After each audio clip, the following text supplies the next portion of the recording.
Good morning, Morgan. Good morning to any of Morgan's friends that are joining us for this video today. And today's video looks like it might be actually a little more useful than the last couple of videos that we've had to sit through.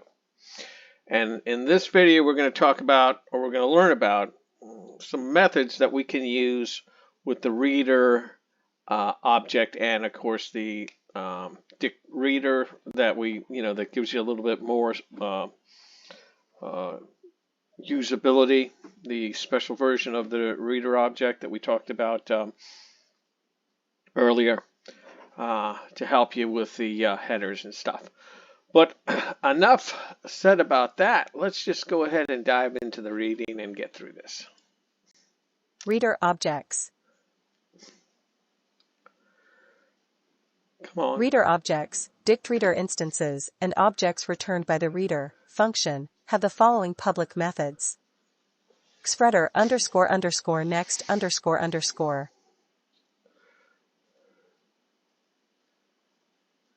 Return the next row of the reader's iterable object as a list, if the object was returned from reader, or a dict, if it is a DictReader instance, parsed according to the current dialect.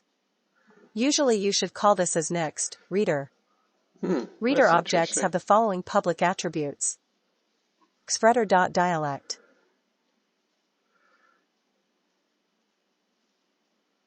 A read-only description of the dialect in use by the parser. Xfretter.line _number.